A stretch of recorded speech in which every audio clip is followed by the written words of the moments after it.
Harp, how do you view the 2006 Mets and their place in Mets history? Well, overall, the bottom line, it's a disappointment that they didn't get to the World Series. They were the best team in the National League by far that year. And listen, every postseason should be celebrated if you're the Mets, because they haven't been that many of them over the course of the franchise history. But still, they should have got there. I know they had some pitching injuries down the stretch there, but they were the better team.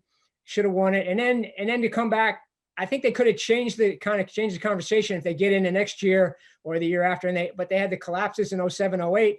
So I think that feeling about that whole era is a little bit of an underachiever, as talented as they were. Harp, I can't believe you're dinging one of the best teams in Mets history with that nonsense there. You're like the modern sports fan. No team can actually lose an athletic contest where great players are striving to win. Everybody's got to be blamed. Everybody's got to be a disappointment. It's a joke. The 2006 Mets were a great team. They're one of the finest in franchise history. Yeah, they didn't get to the World Series. I get it. They had a dominant regular season. There's a lot to enjoy here. Great players. Reyes had a phenomenal season with 17 or 19 triples, whatever it was, and teens, home runs, everything. Carlos Delgado, Beltran, maybe one of the finest seasons in Mets history as well. I just think you're being a little hard on this club. I know they didn't get the ultimate goal, but I mean, listen, Derek Jeter, then every team fails if they don't get to the World Series and win the World Series every single year. That's boring. Hey, pull up the big boy pants, Matt. Come on now. They got to the playoffs. They were the best team. That's like saying the '88 Mets weren't a disappointment when they lost to the Dodgers in the postseason. Are you kidding me? Come on, the best team should. I know. Listen, baseball. Obviously, it's a degree of as crapshoot in there, as Billy Beane likes to say. But the Mets were the superior team. You got to win. That's all.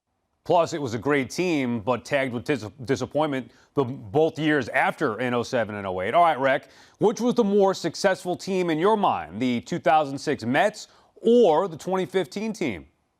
Well, the key word there is successful. I mean, the 15 team we made it to the World Series. That's a little more successful in my book. Plus, I think about the fact that coming into that season, we had expectations, and there was definitely some whispers around, baseball, around, the media that the Mets could be a contender. They could be a good team. Let's see what happens. But the way that whole season played out, after making the moves around the deadline and then just kind of taking off from there, taking the division and then going on to the World Series, I think you have to consider that team the more successful team. That 06 team, unfortunately, probably had more talent and probably, as Harp, illustrated, should have moved on and should have had a shot at the World Series. They didn't. So obviously, to me, that means that 15 team was far more successful, especially on the talent that we had. Because I would say that 06 team was probably more talented.